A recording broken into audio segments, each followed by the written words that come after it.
নমস্কার বন্ধুরা, আমি সবরী। আমার চ্যানেল ফুড ক্যানভাসে আপনাদের সবাইকে জানাই অনেক অনেক স্বাগত। আজ আমি আপনাদেরকে মালপোয়া বানিয়ে দেখাবো। নরম তুলতুলে এই মালপোয়া যে কোনো পুজোর দিনে ভগবানকে ভোগ হিসেবে বানিয়ে দিতে পারেন। তাহলে চলুন দেরি না করে ঝটপট এই রেসিপিটা দেখে নেওয়া যাক।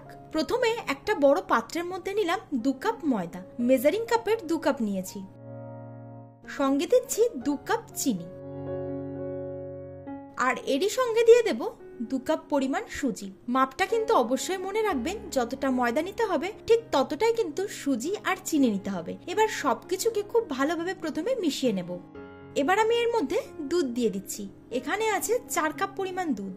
দুধটাকে আমি প্রথমে খুব ভালোভাবে ফুটিয়ে নিয়েছি। ফুটিয়ে হালকা যখন একটু ঠান্ডা হয়ে গেছে তখনই কিন্তু ব্যবহার করছি।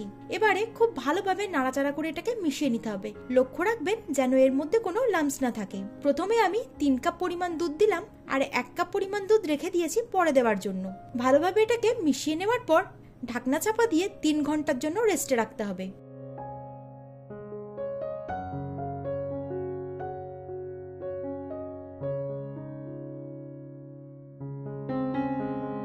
3 ঘন্টা পর ভালোভাবে এটাকে একটু ফেটিয়ে নিচ্ছি। আপনারা দেখে নিশ্চয়ই বুঝতে পাচ্ছেন এটা কিন্তু অনেকটা ফুলে গেছে, কারণ এর মধ্যে সুজি দেওয়া আছে। এবার এর মধ্যে আমি দিয়ে দিলাম স্বাদ মতো লবণ, হাফ চা চামচ এলাচ গুঁড়ো, আর দিচ্ছি 1 চা চামচ আধ ভাঙা করে রাখা মৌরি, আর দিলাম 1 কাপ কোড়ানো নারকেল। এবার আমি এর মধ্যে বাকি যে দুধটা ছিল সেটাও দিয়ে দিলাম। দিয়ে খুব ভালোভাবে মিশিয়ে নিচ্ছি।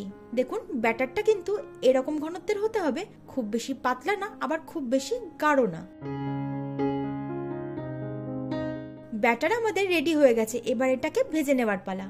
তেলটাকে প্রথমে আমি খুব ভালোভাবে মাঝারি আঁচে রেখে গরম করে নিয়েছি। এবার 1 হাতা ব্যাটার নিয়ে এর মধ্যে আমি দিয়ে দিলাম। ফ্লেমটাকে কিন্তু এই সময় মিডিয়ামে রাখতে হবে।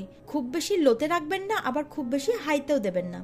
1 পিঠ যখন ভাজা হয়ে যাবে তখনই কিন্তু এটাকে উল্টে দিতে হবে। তারপর ওলট পালট করে 2 পিঠই লাল লাল করে ভেজে নিতে হবে।